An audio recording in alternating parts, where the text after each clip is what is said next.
नमस्कार विद्यार्थी मित्रांनो, ओएसिसच्या ऑनलाईन प्लॅटफॉर्ममध्ये आपलं स्वागत आहे। या व्हिडिओमध्ये आपण पाहणार आहोत 14 डिसेंबर 2024 रोजी जो सीटेट पेपर क्रमांक 1 झाला होता।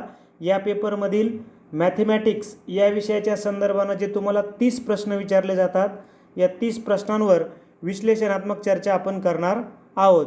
तुम्हाला माहीत आहे की सीटेट पेपर क्रमांक 1 साठी मॅथमॅटिक्सचे 30 प्रश्न आपल्याला विचारले जातात। त्यामध्ये जर आपण पाहिलं प्रॉपर तर 15 प्रश्न जे आहेत हे प्रॉपर मॅथमॅटिक्सचे म्हणजे गणिताचे विचारले जातात आणि राहिलेले 15 प्रश्न जे आहेत हे मेथोडॉलॉजीच्या संदर्भानं विचारलेले असतात। तर अधिक वेळ न घेता लगेच आपण प्रश्न पाहूयात।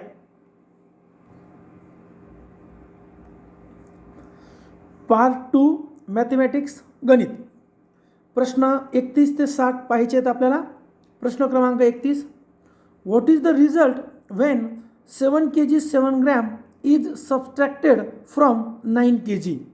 सरळ प्रश्न काय आहे, 9 किलोमधून 7 किलो 700 ग्रॅम जर वजा केले तर उत्तर काय येईल।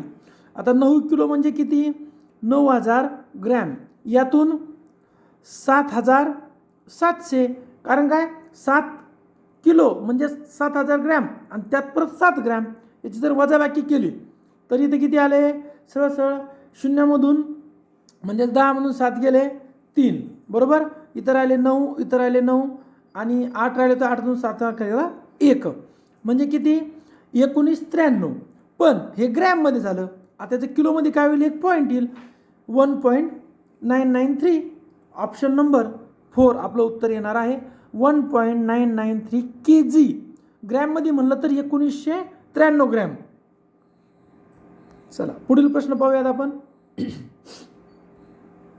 In class 3rd 150 children were asked to name their one favourite fruit and result for 5 favourite fruits were written in the form of the following table. Name of the fruit, name of the children.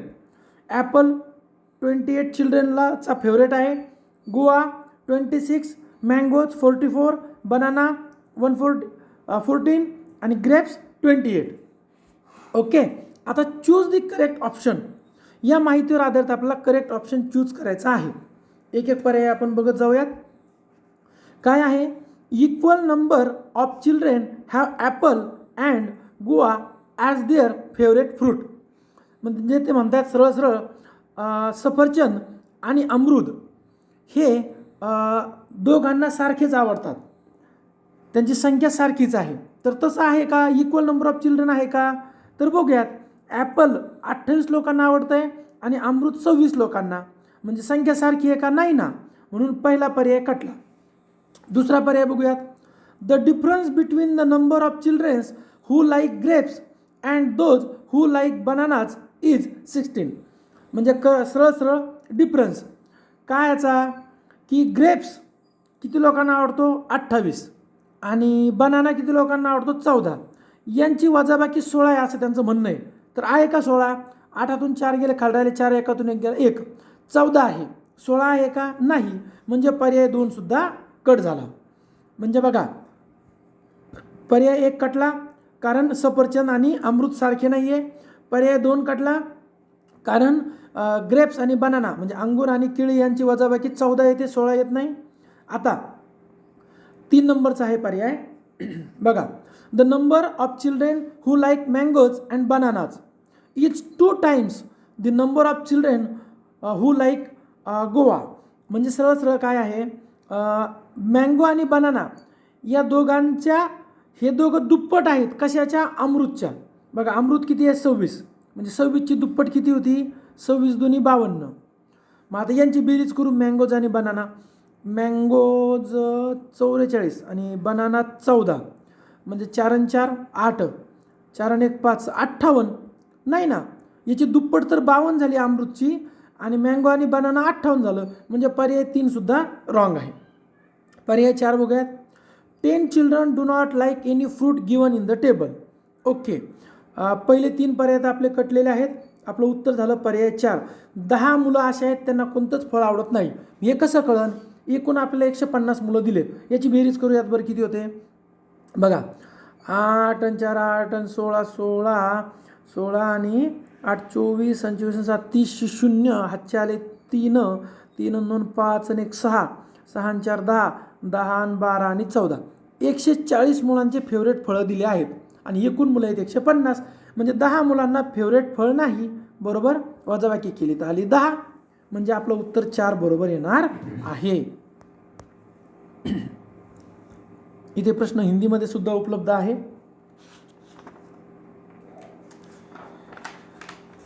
पुढील प्रश्न पाहायचा आहे आपल्याला. Which of the following is the least appropriate about formative assessment in mathematics classroom. Formative असेसमेंटवरती आधारित प्रश्न आहे की लिस्ट ॲप्रोप्रिएट म्हणजे त्या संदर्भात कमीत कमी योग्य माहिती देणारा पर्याय कोणता, तर पर्याय 2 हे उत्तर आहे. It provides cumulative evaluation that helps to rank the children. आपण हिंदीमध्ये हे प्रश्न पाहू शकता, ज्याचं उत्तर ऑप्शन नंबर 2 आहे.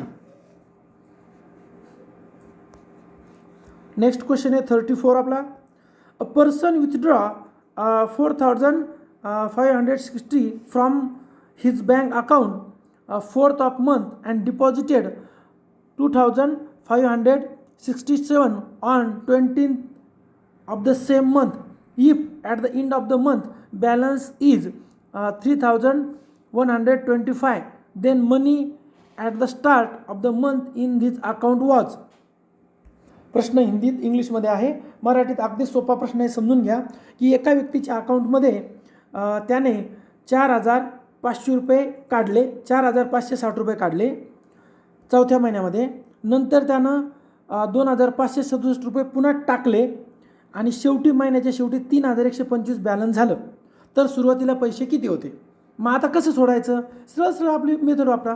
बघा काय केलं आपण, सुरुवातीला होतं एक्स, ओके, एक्स त्यामध्ये पैसे होते, आपण असं गृहीत धरू.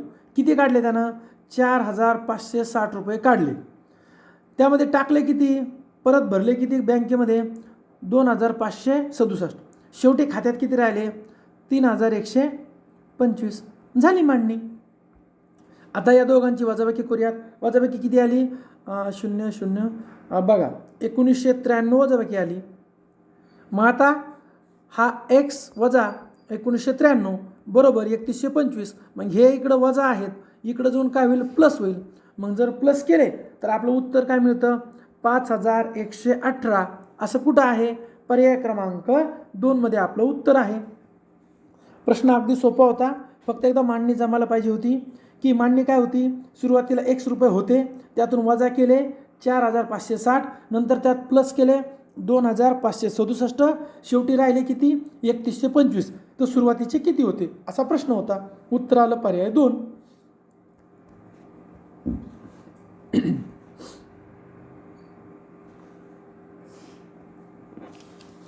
प्रश्न आहे आपला.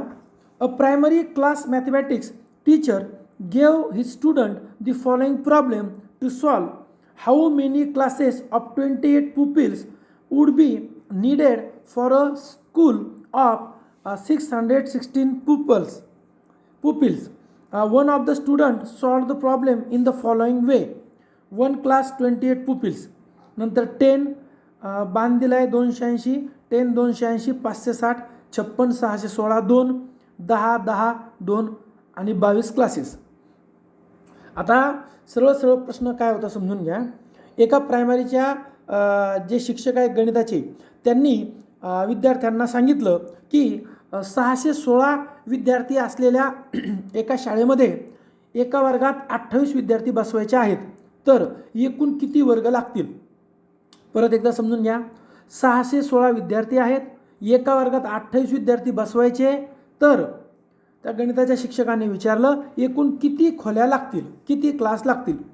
मग आता एका विद्यार्थ्याने गणित असं सोडवलं की त्याने 280 आधी एका क्लासमध्ये 28 विद्यार्थी, म्हणून त्याने काय केलं त्या विद्यार्थ्यानं, बाबा 10 क्लासमध्ये 280 विद्यार्थी, परत दुसऱ्या 10 क्लासमध्ये 280 विद्यार्थी, मग झाले 560 विद्यार्थी, आणि 2 क्लासमध्ये 56 विद्यार्थी, असे एकूण 616 विद्यार्थी. म्हणजेच 10 10 आणि 2 एकूण 22 क्लास लागतील. त्याने भागाकार या पद्धतीनं केला. आता ही जी प्रक्रिया केली ही चूक का बरोबर असा आपल्याला प्रश्न आहे. प्रश्न काय आहे, which of the following is most appropriate for the algorithm used by the student. आता त्या विद्यार्थ्यानं जे ॲल्गोरिदम वापरलं तर यावर कोणता पर्याय उत्तर देतोय. चला आपण बघूयात. पहिला पर्याय, the student has used both the distributive and associative laws of division to solve the problem. नाही, पर्याय एक नाही, दोन मेथड नाही वापरल्या. The student has use to incorrect algorithm to solve the problem. नाही ना, मेथड तर करेक्ट आहे. The student has use the associative law of division across addition to solve the problem. नाही, असोसिएटिव्ह लॉ वापरलेला नाही. तर आपलं उत्तर आहे पर्याय क्रमांक 4, the student has used the distributive law of division across the addition to the solve problem. आपलं 4 उत्तर बरोबर आहे. मग आता डिस्ट्रीब्युटिव्ह लॉ ऑफ डिव्हिजन म्हणजे काय ते थोडंसं आपण समजून घेऊयात. आपण तुम्ही याला हिंदीमध्ये पण बघू शकता. हिंदीमध्ये काय म्हणतात त्याला, विभाजन के वितरण नियम हा त्यानं वापरलेला आहे. तो कसा ते आता आपण समजून घेऊ. हा डिस्ट्रीब्युटिव्ह लॉ ऑफ डिव्हिजन समजण्यासाठी पहिले आपण एक छोटं उदाहरण घेऊ. हे 616चं 2 मिनटं बाजूला ठेवू. सरळ सरळ काय माहिती आहे का, याला म्हणायचं भागाकार वितरणाचा नियम. याच्यामध्ये काय केलं जातं की भाज्याचे विभाजन करायचे. मग आता एक छोटं उदाहरण घेऊन समजून सांगतो तुम्हाला. समजा बघा, आपण एक संख्या घेऊ 39. परीक्षेत तुम्हाला प्रश्न आला की 39 भागेला 3 हे सोडवा. मग आता आपण आपली रेग्युलर मेथड कशी वापरतो, सरळ सरळ 3 1 3 3 3 9 म्हणजेच काय झालं 13 13 39. उत्तर तर आलं, पण असं नाही. ही झाली आपली रेग्युलर भागाकार मेथड. ही जी डिस्ट्रीब्युटिव्ह लॉ ऑफ डिव्हिजन काय आहे त्या पद्धतीनं आता आपण समजून घेऊ. आता हे जे 39 दिले होते आपल्याला आणि भागेला 3 दिले होते, तर हे डिस्ट्रीब्युटिव्ह लॉ डिव्हिजन मेथडनेचं उत्तर काढूया. तर काय करायचं, आधी 39चे भाग पाडायचे. एक भाग पाडला मी 30, त्याला भागेला करायचं 3 प्लस दुसरा भाग करायला 9 राहिले, 9 आणि त्याला भागेला करायचं 3. येते लक्षात. मग आता करा भागाकार. 30 भागेला 3 काय उत्तर आलं 10, 10 30 प्लस 9 भागेला 3 उत्तर काय आलं 3. मग आता 10 आणि 3 किती झाले 13. आलं का दोन्ही उत्तरं बरोबर. म्हणजे डायरेक्ट मोठ्या भाज्याला न भागता त्या भाज्याचे विभाजन करायचे आणि त्या विभाजनाला दिलेल्या भाजकानं भागायचं. याला म्हणायचं डिस्ट्रीब्युटिव्ह लॉ ऑफ डिव्हिजन. आता हे जे 39चं उदाहरण तुम्हाला छोटं यासाठी समजून सांगितलं की लवकर लक्षात यावं. मग आता त्या विद्यार्थ्यानं काय केलं की जे 616 होते ना याला तोडलं. कसं तोडलं, 280 परत 280 आणि 56. मग आता याला भागा. जर आपण याला भागितलं बघा, भागेला 10 भागेला 10 आणि भागेला 2. ओके, बघा 0 काढला 0 काढला 0 काढला 0 काढला 2चं उत्तर किती आलं 28. मग आलं का 28 28 28 विद्यार्थी. येतं लक्षात. मग इथे त्यानं 10 10 10 याला तुम्ही उलटही करू शकता, असंही करू शकता. 280 280 आणि 56. एका वर्गात किती विद्यार्थी आहेत 28. मग बघा भागेला 28 भागेला 28 भागेला 28 किती आलं 28 10 28 10 आणि 28 दोन्ही.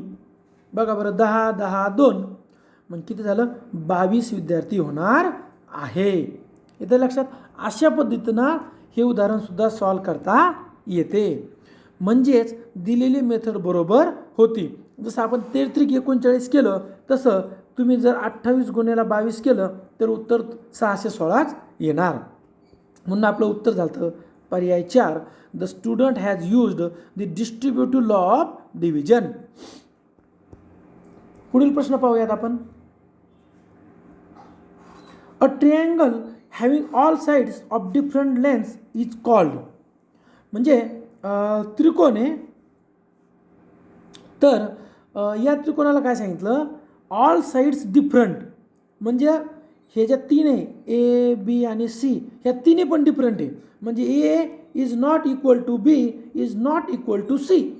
तिन्ही वेगळ्या आहेत. समजा एकाचं माप आहे 4 एकाचं 5 आणि एकाचं 6. अशा प्रकारचा त्रिकोण आहे.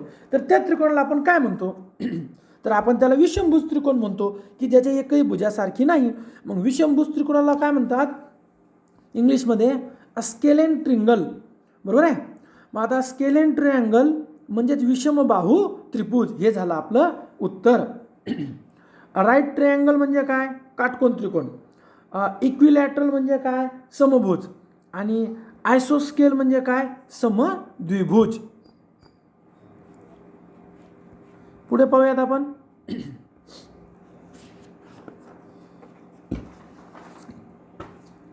The sum of the prime numbers between 31 to 60. सरळ सरळ काय, 31 ते 60च्या दरम्यान जे काय आहेत प्राईम नंबर्स आहेत, बरोबर, मूळ संख्या आहेत, त्यांची बेरीज विचारली. करूयात. 31 आपल्याला 31 घ्यायचा नाही कारण त्याच्या दरम्यान विचारलं आहे आणि 60च्या अगोदरचं विचारलं आहे, बरोबर आहे. 60च्या अगोदरचं आणि 31च्या नंतरचं कोण येतो, 37 प्लस 37 नंतर 41 येतो बघा.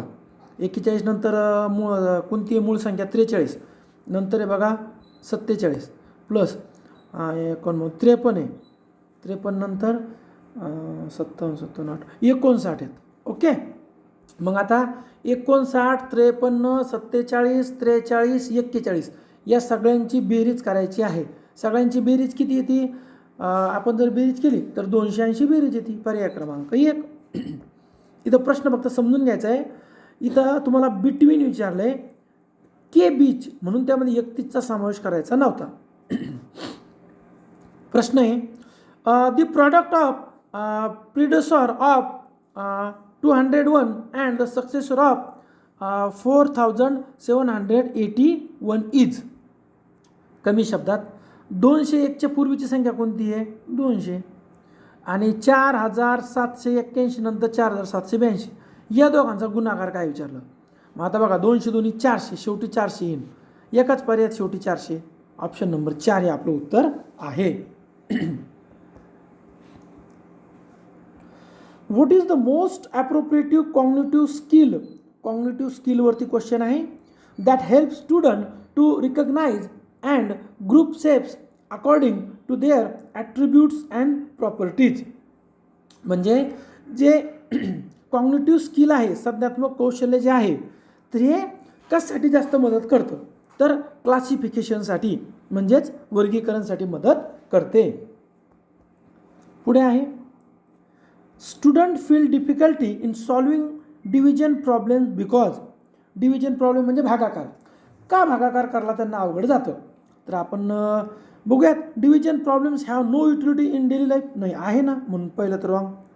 देर are no informal ways to solving division problems. तसं काही नाही ना, आहे. For solving division problem students need to know addition, subtraction and multiplication thoroughly. बरोबर आहे ना. भागाकार यायचं म्हणलं तर तुम्हाला बेरीज चांगली यायला पाहिजे, वजाबाकी चांगली यायला पाहिजे आणि गुणाकार पण यायला पाहिजे. हे तिघं जर तुम्हाला चांगले आले, बेरीज वजाबाकी आणि गुणाकार, तरच तुम्हाला भागाकार चांगला जमणार आहे. म्हणून तर आपण अगोदर बेरीज शिकतो, नंतर वजाबाकी शिकतो, नंतर गुणाकार शिकतो आणि सगळ्यात शेवटी आपण काय शिकतो, भागाकार. या 4 मूलभूत क्रिया आपल्या आहेत. मग आता भागाकार का अवघड जातो, कारण विद्यार्थ्याला बेरीज वजाबाकी गुणाकार चांगला येत नाही, म्हणून चांगलं माहीत नाही, चांगलं जमत नाही म्हणून. म्हणजेच आपलं उत्तर झालं पर्याय 3, ऑप्शन नंबर 3.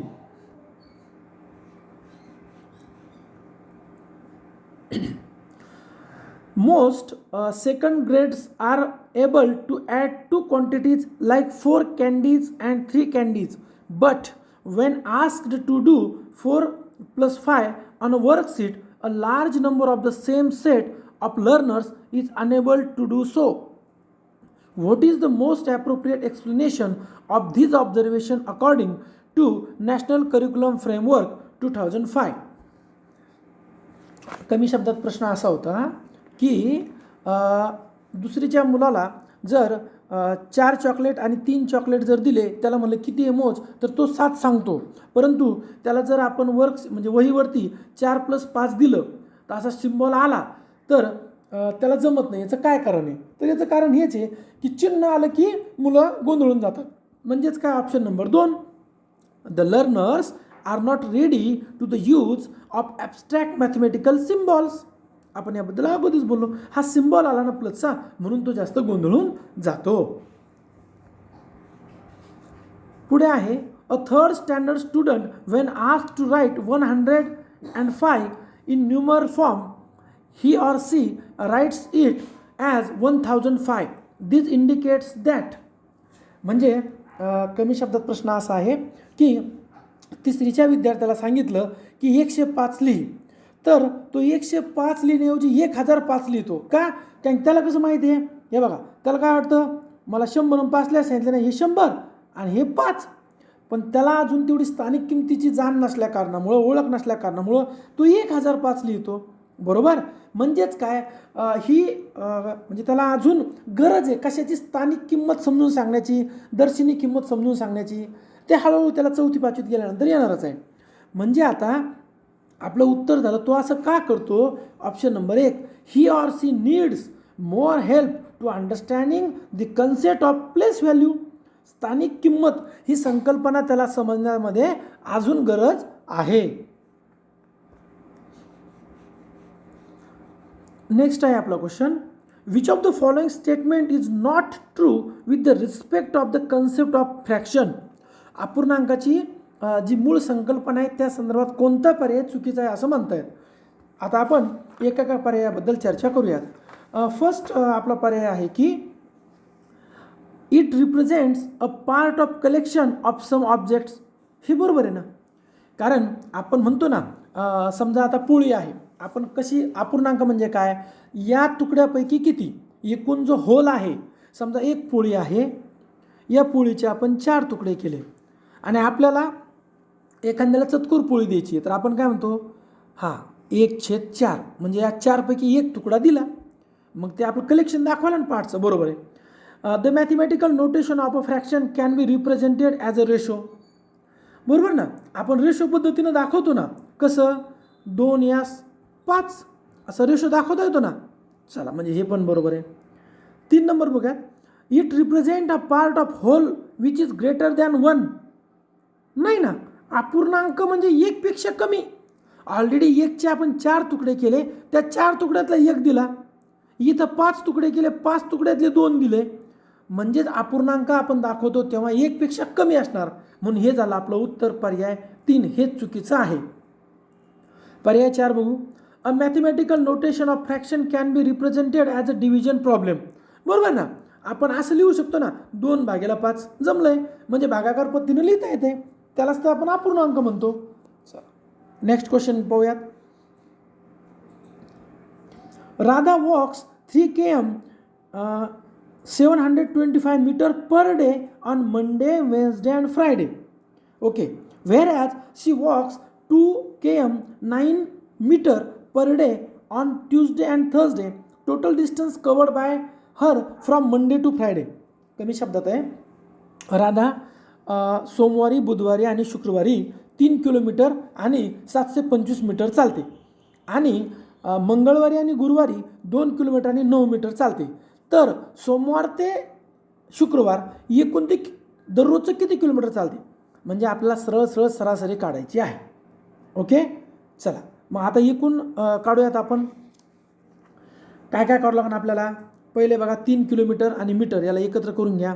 3 किलोमीटर म्हणजे 3000 मीटर, त्याच्यामध्ये 725 मीटर प्लस झाले, किती आलं आहे, 5, 2, 7, 3725. आता 2 किलोमीटर आणि 9 मीटर म्हणजेच याच्यामध्ये कसं येईल ते. आता चला याला एकदा रिमूव्ह करून घेऊत आपण. पहिलं आपलं काय आलं होतं, 3 किलोमीटर 725 मीटर. आता 2 किलोमीटर आणि 9 मीटर. ओके, दोघांचे आपण काय करायचं आहे, नाही अजून याला गुणाकार करावं लागेल. हे एका दिवसात झालं, गुणेला 3 आणि गुणेला 2, कारण 2 दिवस आणि 3 दिवस. मग गुणेला 3 जर आपण केलं किती आलं, 1, 1, 1, 7 आणि 5. याला गुणेला केलं तर 9 2 18, 18 आणि 20 2 40. तर हे 40, 1 आणि 8. म्हणजे यांची जर आपण बेरीज केली तर 15, 1, 9, 3 म्हणजे 15 किलोमीटर आणि 193 मीटर. ओके, हे सगळं झालं 15,193 मीटर झालं होतं. याला किलोमीटर केलं तिथं पॉईंट द्यावं लागेल. मग असं कुठं आहे ना, पर्याय क्रमांक 2मध्ये आहे. बघा पर्याय 2मध्ये आहे 15.193 मीटर आणि एकूण ते झालं किलोमीटरमध्ये. चला नेक्स्ट क्वेश्चन घेऊयात.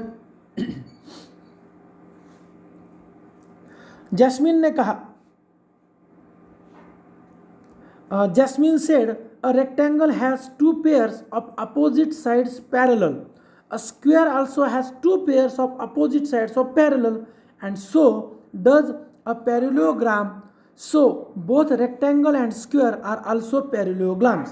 आता पॅरेलोग्राम्स म्हणजे समांतरभुज चौकोन.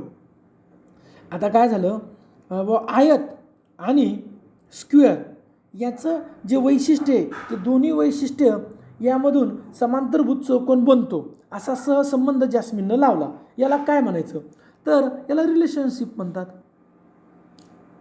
ओके, कारण की दोघांचाही सहसंबंध जोडला गेला. हिंदीमध्ये याला संबंध की समज म्हणजे ती जॅस्मिनच्या ते लक्षात आलं की स्क्वेअरचं हे वैशिष्ट्य आहे, आयताचं हे वैशिष्ट्य आहे, पण हे दोघांचेही वैशिष्ट्य समांतरभुज चौकोनाचे वैशिष्ट्य आहे. नेक्स्ट पाहूयात आपण. The sum of the greatest and smallest 6 digit numbers that can be form from the digits 5, 9, 0, 2, 8 and 6 without repetition is. काय करायचं आहे आपल्याला, सरळ या 6 अंकापासून 6 अंकी संख्या बनवायची आहे. सगळ्यात मोठी आणि सगळ्यात लहान, आणि त्यांची काय करायची आहे, सम म्हणजे बेरीज करायची. मग बघा आधी मोठी संख्या म्हणून सगळ्यात मोठा अंक घ्या 9, 8, 6, 5, 2, 0. सगळ्यात लहान बनवताना 0 असल्यावर सगळ्यात लहान अगोदर घ्यायची म्हणून 2, 0, 5, 6, 8, 9 यांची बेरीज करायची. बेरीज केली की आपलं उत्तर येतं पर्याय क्रमांक 2, 11, 92, 209. The missing number is pattern. सरळ काय आहे, आपल्याला हे करायचं आहे, अंकमालिका भरायची आहे. बघूयात काय झालं. 2 आणि 14 म्हणजे 12 आणि 14मध्ये 2 काय केले, प्लस केले. ओके, 14 आणि 17 काय झालं, +3 केले. ठीक आहे. 17 आणि 13 याच्यामध्ये -4 केलेत. 13 आणि 8 यामध्ये -5 केलेत. बरं, 8 आणि 14 याच्यामध्ये +6 केले. मग 14 आणि 21 +7 केले. ठीक आहे. 2 वेळेस प्लस, 2 वेळेस मायनस, प्लस 2 वेळेस प्लस, आता मायनस. म्हणजे 21मधून आता -8. 21मधून जर -8 केले तर किती येतात मग 13. मग 13मधून आता -9. 13तून -9 केले की आले 4. मग आपलं उत्तर काय झालं, 13 आणि 4, पर्याय क्रमांक 2. बघा पर्याय क्रमांक 2 आपलं उत्तर आहे. कसं होतं, सरळ 2 वेळेस प्लस करा, 2 वेळेस मायनस करा, प्लस 2 वेळेस प्लस करा, प्लस 2 वेळेस मायनस करा. किती, 2, 3, 4, 5, 6, 7, 8, 9. 2 आणि 3 प्लस केले, 4 आणि 5 मायनस केले, 6 आणि 7 प्लस केले, 8 आणि 9 मायनस केले. उत्तर झालं पर्याय 2. The smallest 4 digit number which is multiple of 6, 7 and 4 is. म्हणजे काय करायचं आहे आपलं, सरळ असं 4 अंकी संख्या शोधायची आहे जिला 6, 7 आणि 4 भाग जाईल. मग आता 6 भाग जातोय याचा अर्थ 3 भाग गेला पाहिजे. मग 3 भाग जातो तर 3ची कसोटी वापरा. 6 आणि 1 7, आडवी बेरीज नाही जात. 8 आणि 1 9 जाऊ शकतो. 1000 म्हणजे 1 नाही जात. 2 आणि 1 3 म्हणजे जाऊ शकतो. हे बघा 3च्या कसोटीने 1 आणि 3 काटला म्हणजे 6 आणि आता या दोघाला भाग जातो. आता 4ची कसोटी काय सांगते, शेवटच्या 2 अंकाला जायला पाहिजे. 2ला भाग जातो का, नाही जात. म्हणजे उत्तर इथं 8ला जातो. उत्तर झालं पर्याय क्रमांक 2. पुढे आहे which of the following has a definite length. Definite length म्हणले अरे किरणला नाही ना, तो एका साईडनं करतो होतं. प्लेन म्हणजे असं, प्रतल नाही जाणारच. अ लाईन इथं दोन्ही बाजूला जाईल. अ सिगमेंट बरोबर, सिगमेंट म्हणजे रेषाखंड. रेषाखंडाला कन्फर्म डेफिनेट लेंथ आहे कारण दोन्ही बाजूला तो कट झाला आहे. उत्तर झालं पर्याय 4. नेक्स्ट पाहूयात आपण.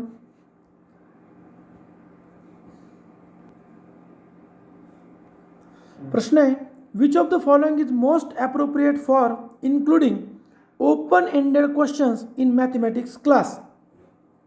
आता पहिले ओपन एंडेड क्वेश्चन म्हणजे काय समजून घ्या. ओपन एंडेड क्वेश्चन ज्याला आपण मुक्त प्रश्न म्हणतो. आता मुक्त प्रश्न म्हणजे कसा की ज्याचं उत्तर होय नाही असं एका शब्दात देता येत नाही. तर उत्तर देणाऱ्या व्यक्तीला म्हणजे तो विद्यार्थी जरी असेल, आपले विचार, मत, भावना किंवा सविस्तर माहिती देण्याची मोकळीक असते. फॉर एक्झाम्पल आपण एक ओपन एंडेड क्वेश्चन पाहूयात. जसं तुम्हाला प्रश्न विचारला गेला आहे की तुम्ही जर देशाचे पंतप्रधान असता तर शिक्षणाच्या धोरणात कोणते कोणते बदल केले असते. मग आता या प्रश्नाचं उत्तर एका वाक्यात होऊ शकत नाही ना. तर तो उत्तर देणाऱ्या व्यक्तीचे मत, भावना तो सविस्तर पद्धतीने यामध्ये सांगू शकतो. अशा प्रश्नाला म्हणायचं ओपन एंडेड क्वेश्चन. आता open ended question in mathematics class या प्रश्नावर येऊयात. तर बघा, this question develop critical thinking in students. Absolutely right. तर हे जे प्रश्न आहेत ज्यांना आपण ओपन एंडेड क्वेश्चन म्हणतो, हे विद्यार्थ्यामध्ये क्रिटिकल थिंकिंग काय करते, डेव्हलप करते, ज्याला आपण हिंदीमध्ये आलोचनात्मक चिंतन असं म्हणू. नेक्स्ट क्वेश्चन घेऊयात आपण. Which of the following statements are true with the respect of data handling. काय आहे, a line graph is use to show comparison among categories of data. तर कॅटेगरीज ऑफ डाटा जेव्हा असतो तेव्हा लाईन ग्राफ नाही वापरत, त्यासाठी बार ग्राफ वापरतात. ओके, म्हणजे पहिलं हे रॉंग झालं. A histogram is use to compare the parts of whole. नाही ना, पार्ट्स ऑफ होलसाठी आपण पाय चार्ट वापरतो. ओके, म्हणजे सेकंड हे रॉंग झालं. A graphical representation of data is easier to understand when there is a trend or comparison to be shown. बरोबर, हे आपलं उत्तर झालं पर्याय 3, ज्यासाठी आपण काय करतो, लाईन बारचा वापर करतो. पुढे पाहूयात आपण. How many planks of size 2 metre, 35 metre, 8 centimetre can be made from a wooden block 8 metre, 17 metre and 40 cm thick. कमी शब्दात काय आहे, लाकडाचा जो ठोकळा आहे, वरच्या मापापासून असे किती ब्लॉक बनतील. मग चला, 2 मीटर गुणेला 35 सेंटीमीटर गुणेला 8 मीटर, 8 सेंटीमीटर. पण योगायोगानं पुढे आपल्याला 2 मीटर आहे ना परत. ओके, बघा हे दिलं आहे आपल्याला आणि तो कितीचा आहे, 8, 70. अच्छा, हा मोठा आहे. ओके, ठीक आहे ना. मग बघा, 8 गुणेला 70 गुणेला 40 याचे बनवायचे आहेत. कसे बनवायचे आहेत, 2/35/8. बरोबर. मग आता बघा, 2 मीटरला 8 मीटरनं कट झालं, इतर राहिलं खाली 4 मीटर. 35ला 70 2, 8 8 पंचे 40, 5 दुनी 10, 2 चोक 40. पर्याय क्रमांक 2 आपलं उत्तर येणार आहे. A child solve a problem. काय दिले, एका विद्यार्थ्याला म्हणजे एका मुलाला एक प्रॉब्लेम सॉल्व करायला दिला. 1/2 प्लस 1/3 बरोबर 2/5. मग त्यांचं काय म्हणे, what is the most appropriate inference drawn from the solution. मग इथं काय चूक झाली, तर सरळ सरळ आहे, विद्यार्थ्याला लसावी काढता नाही ना आली. म्हणजेच काय, child does not know to take LCM. तर लसावी काढता नाही आली, कारण 1/2 प्लस 1/3चं उत्तर काय होतं, तर बघा 3 1 3, छेदात 3 2 6 प्लस 2 1 2, याचं उत्तर यायला पाहिजे 5/6.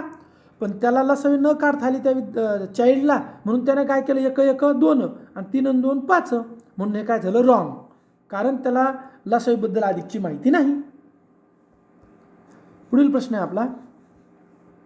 According to national education policy 2020, mathematics and computational thinking is to be given increased importance as. सगळ्यात जास्त इम्पॉर्टन्स कशाला दिलं, तर पर्याय 1ला, it is foundational to evolving technologies like artificial intelligence, ज्याला आपण AI म्हणू, machine learning and data science ETC. According to the National Curriculum Framework 2005, mathematics teachers need to shift towards option A, only B is correct, mathematical reasoning and logic. Which one of the following is most effective way to introduce the concept of area to 4th grades? आता 4th grades म्हणजे चौथीच्या मुलाला ते समजून सांगायचं आहे. त्याचं उत्तर आहे टेशेलेशन. आता हे मेथडॉलॉजीचे क्वेश्चन आहेत, याविषयी अधिक माहिती आपल्याकडे नाही, म्हणून आपण पुढचा प्रश्न घेऊयात. पुढे आहे की द व्हॅल्यू ऑफ 4/7 + 5/14 वजा 7/8. काय करा, सरळ सरळ सोयी पद्धतीनं काढा. तर कशानं भाग जातो? 7 8. हां, जमते. मग छेद समान करून घेऊ. 4 × 8 7 × 8 प्लस 14 चोक 5 × 4 14 × 4 वजा 7 8 8 7. हां, 7 × 7 8 × 7. मग आता बघा, 7 8 56, 14 चोक 56, 8 7 56. ओके, सगळ्यांचा छेद समान झाला म्हणजे अंशाची आपल्याला बेरीज वजाबाकी करता येते. 8 चोक 32 प्लस 5 चोक 20 किती झाले? 52. आणि 7 7 49 वजा 49, 1 आणि 3 म्हणजेच काय झालं? 3/56. ऑप्शन नंबर 1 आपलं उत्तर येणार आहे. Which of the following letters has 2 lines of symmetry? म्हणजे खालीपैकी कोणतं असं लेटर आहे ज्याची 2 लाईन ऑफ सिमेट्री बनते? बघा, आपण ईला फक्त एकदाच तोडू शकतो सारखं, यूला एकदाच तोडू शकतो, बीला एकदाच तोडू शकतो, पण एचला असंही तोडता येतं आणि असंही सारखं तोडता येतं. म्हणजे बघा, हा जो एच आहे याचे सारखे 2 भाग करता येते, असे सारखेच झाले. आता हा एच आहे, याचे सारखे 2 भाग करता येते, म्हणजेच काय? आपलं उत्तर झालं एच, पर्याय क्रमांक 3. Which of the following is not related to Indian mathematics? Indian मॅथमॅटिक्सशी कोण संबंधित नाही किंवा काय संबंधित नाही? तर सूर्य सिद्धांत आहे, बोधायन सुलभ सूत्र आहे आणि लीलावती पण आहे. कोण नाही? तर चरक संहिता आयुर्वेदाशी संबंधित आहे. आणि शेवटचा प्रश्न आहे आपला, डिफरन्स काढायचा आहे प्लेस व्हॅल्यूचा. 5ची प्लेस व्हॅल्यू काय आहे? 5. नंतर जेवढे अंक तेवढे शून्य द्या. 1 2 3 4. 7ची प्लेस व्हॅल्यू 7 आणि 1 0. वजाबाकी केली तर आपलं उत्तर मिळतं पर्याय क्रमांक 3, ऑप्शन नंबर 3. बघा, अशा प्रकारे आपण CTET मॅथ पेपर 1 मधील गणिताच्या 30 प्रश्नांवरती चर्चा केलेली आहे. या अगोदर आपण मराठीचेही स्वतंत्र व्हिडिओ बनवलेले आहेत. धन्यवाद.